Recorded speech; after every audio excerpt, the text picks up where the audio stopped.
নদিয়ার কালীগঞ্জের মোলান্দি গ্রামে এলো ফরেন্সিক বিশেষজ্ঞদের একটি দল। ঘটনাস্থল থেকে শুরু করে গ্রামের বিভিন্ন জায়গায় যেখানে যেখানে বোমা ছোড়া হয়েছিল সেখান থেকে নমুনা সংগ্রহ করে তারা।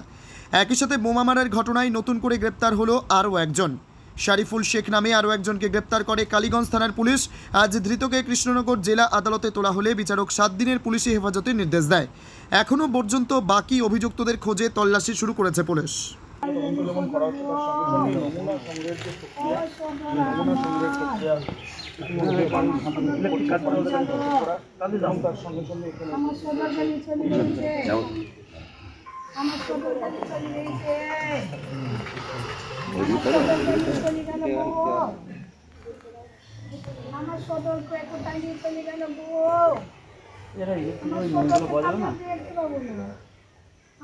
কালকে তো আপনাকে বললাম এই বাসের মনে হলো তো ভালো একে কাজ করে তারা পাবো না তারা কাজ নাই এটা দেখো না এইটাকে ফলো করে ভাই একটু পুরো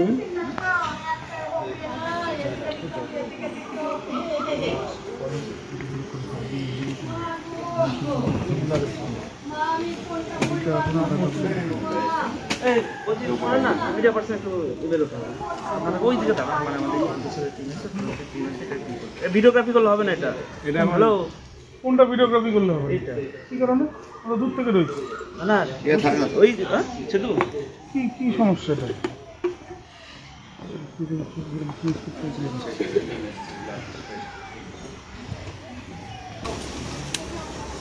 পুলিশ কথা বলতে চাইছিলাম তখন দিলাম ওনারা রিকোয়েস্ট করবেন শুনুন।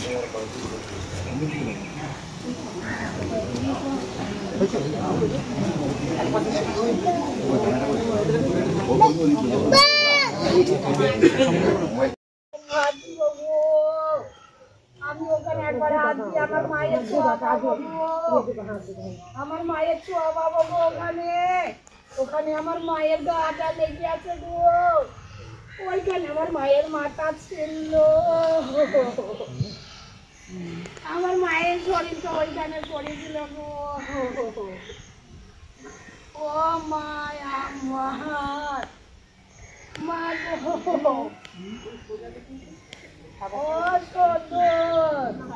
সদর রে, আমার না রে, ও আমার না, আমার তামান্নাকে কেন মারলো গো?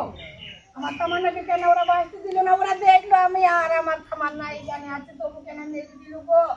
ওরা দেখছি আমরা এখানে দাঁড়িয়ে আছি, কেন মেরে দিল গো? ও গো, জালেমরা কেন করলো না? জালেমদের কেন রহম? ও গো, ওরা দেখি শুনে কেন মেরে দিল গো?